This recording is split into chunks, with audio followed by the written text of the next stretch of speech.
dafa am ñaari niveau création. yàlla dafa bind nit yàggu. alors que la planète Terre bi ñu dund. ñu ngi fi depuis 4 milliards d'années 600 millions.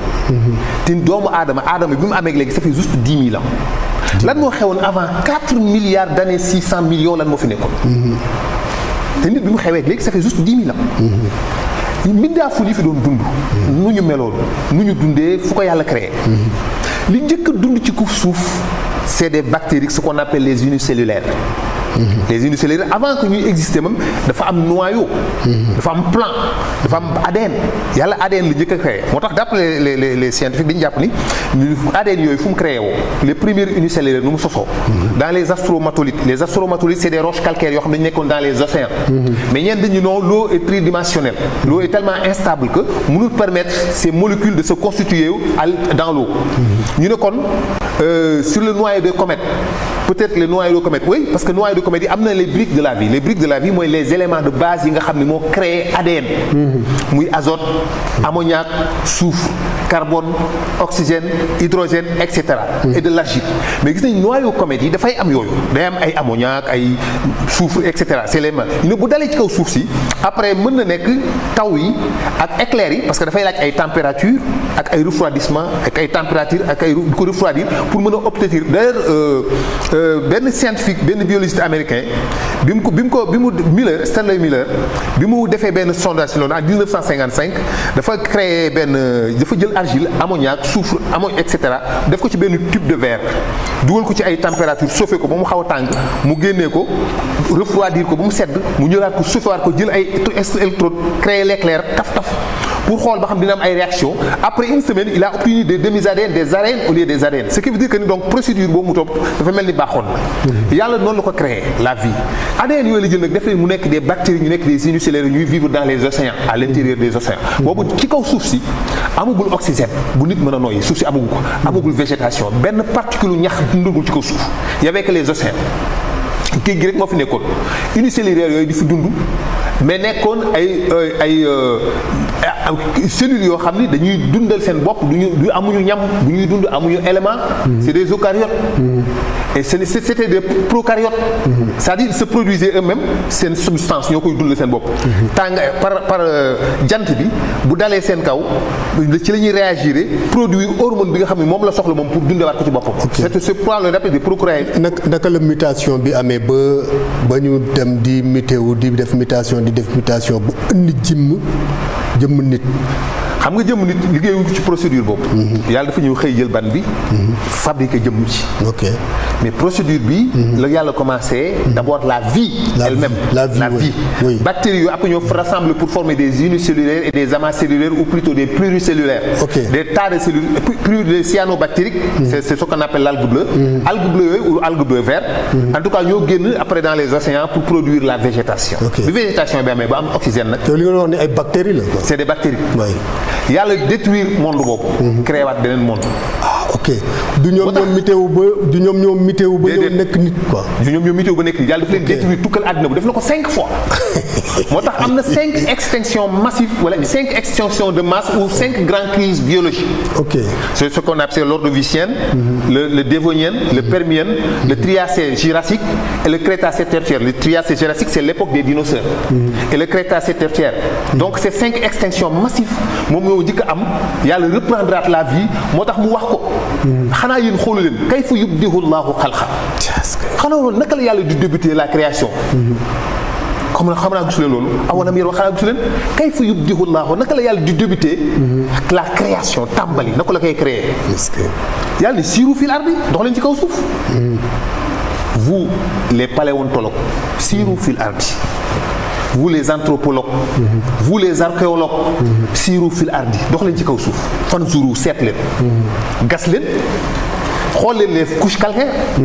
génne leen les dinosaures yi deewoon déterrer leen le Tiktaalik. génne leen bépp forme de vie bu existé woon sur kaw suuf fanzuru seet leen kayfa bada al xalqa naka la yàlla débuté la création su ma yu'iiduhu mu del topp reprendre ko. c'est ce qu'on appelle ces 5 alxuraan daf la ko indil mooy 5 extinctions massives yooyu. est-ce que. siiru fil ardi dox leen ci kaw suuf fanzuru seet leen kayfa bada al xalqa naka la yàlla débuté la création. suma allahu yunsuqu nasatan axiratan naka la créé la génération ultime mooy génération bi mujj naka la ko créé. donc extinction yooyu moo ñëw après yàlla détruire génération bi indi beneen détruire ko ba benn moment. les premiers hominidés dàpp nañu pour les scientifiques mi existe il y a 1,2 ans. parce que Lucie def na un peu plus de 2 millions. mais Lucie ce n'est pas un être humain comme ñun du nit du ko mbindeef comme ñun bokkut ak Adama il n'a rien à voir ak Adama. ah oui donc non. booy dégg waxtaankat yi nag da ngay yaakaar ni ñun ci Adama ak Awa la yàlla jëkk bind ci nit. lu taxaw ñaar tànkam. waaw xam nga yàlla dafa wax ni. xalaqa kulla daabatin min maa'in. fa minhum man yamshi ala batni. wa minhum man yamshi ala rijlayni. wa minhum man yamshi ala arba'in. yàlla mu ne man yàlla maa ngi bind bépp bindeef ci ndox. gis nga océan yi ma la wax ni ci la création yi. mu ne am na ci ñoom yuy waxtatu évolution la li mu lay wax noonu évolution la. évolution la. wa minhum man yamshi ala batni. mooy bëggoon naa nga ñëw ci évolution boobu quoi. ci lañ jëm de bactéries à li ngay wax noonu naan day raam ba yegg si ñëw yëkkat taxaw dox ak ñaari tànkam ak ñoom seen. moom la alxuraan di wax noonu. wa minhum man yamshi ala batni wa minhum man yamshi ala rijlayni. muy watatu ba si yàgg mu dox ñaari tànk ba si yàgg mu dox ñeenti tànk. parce que gis nga. évolution la mais ci ndox la jógee. moo tax la vie yàlla mi ko créé ci wax waxee nag ci minal maa'i kulla shay'in hayyin ci ndox lañ bindee lépp luy dund loolu moo la koy wan c'est ça la preuve. donc vie yëpp mi ngi déparé wu dans les océans.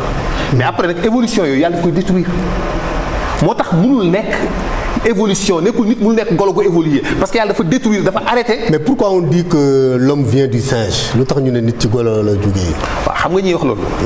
dafa dañoo bokk ci ñi nga xam dañuy combattre existence su yàlla seen devoir la ñoom ñu essayer trouver des explications ci li nga xam daf lay jëme ci yàlla parce que lépp loo xam ni boo ko toppee daf lay jëme ci yàlla ñoom dañu ciy jéem ut benn explication bu rationnelle pour écarter la d'ailleurs Hawking bind na ci benn livre bu mag a mag Stephen Hawking mu bind benn livre bu tuddee la génération spontanée ça veut dire que ni nee na la création c'est spontané. Ce n'est pas un Dieu. D'ailleurs sax dafa wax bu doy waar daf ni Dieu doit être jeté dans les poubelles de l'histoire. nee na yàlla ci boppam dañu ko war a sànni dans les poubelles de l'histoire existé wul. mu nekk loo xam ne dañu amoon na génération bu jaan bu gëmoon ne yàlla dafa am parce que ñoom seen devoir la ñoom bëgguñu yàlla bëgguñu présence su yàlla te dañuy gis yoo xam ni bu ko nit toppee daf lay jëme ci existence su yàlla léegi nag yooyu dañu koy jëm a utal ay explication mais malheureusement seen kii bi ñu teg de l'homme cro-magnon l'homme sapien l'homme nangam dafa am beaucoup de failles. ñoom xam nañ ko dañu am beaucoup de problèmes dañu am ay troubles et puis même la découverte des géants parce que gis nañ ne existé des géants xamuñu fu ñu koy dugal moo tax dañu koy nëbb. 80% des découvertes archéologiques dañu koy nëbb. mënuñu ko argumenter. ils préfèrent ne pas te loolu yëpp alxuraan ñëw na ci. alxuraan wax na ci lépp. moo tax mu wax alxuraan wax ne leen xool ni ma débuté la création. naka laa ko tàmbalee naka laa ko reprendre loolu la alxuraan wax te effectivement yàlla day détruire génération yi ñoom xam nañ loolu. moom la ñu tuddee les 5 extinctions de masse. yàlla dafa créer les unicellulaires détruire ko par asphyxie parce que dañu manqué woon d'oxygène ci lañ disparaître ñii nee nañ yenn yi ay volcan ñoo leen rey yenn yi bu dinosaures yi ñu ngi léegi ñu la astéroïde moo fi ñëw daanu fi donc provoqué benn chaleur ak géej gi débordé et cetera donc en tout cas yàlla tukkal na at yooyu ba ñëw nag yàlla bind ay xeetu jinne yu ñuy wax jaan ak jinn ñaari xeetu jinne yooyu bu ñuy wax jinn ak jaan ñoo ñu mujjee ñëw avant nit ci la Iblis yaay Iblis ca la bokk. mi ngi bokkoon ci xeetu jinne bi ñuy wax jaan. xalaxal jaana min maarijin min naar mi ngi tuddoon liisa. bokkul ba tey ak malaaka bokkul ba tey ak jinne. déedéet yooyu yëpp ay bachar lañ ay mbindeef lañ yoo xam dañuy dox di lekk di dunde ñam xam nga malaaka du dunde ñam. déedéet mbindeef yi ñuy dunde ñam la yàlla di la wax foofu nga xam dañu leen bind ci matière xam nga malaaka kenn bind ko ci matière solide. déedéet malaaka dañ ko bind ci leer rek la. moo tax amul forme amul jëmm amul melo. waaye jinne ak nit dañ leen bind ci matière parce que jinne dañ ko bind ci gaz. safara boobu tàngaayu safara xalaxal jaana min maarijin min naar ay gaz la ay particules de gaz la yoo xam moo tax mu am possibilité yu mën a évaporer mën a disparaître mais bind wuñ ko ci matière solide moo tax jinne amul poids jinne mbërum jinne bu taxoon fii du passé ay 15 kilos.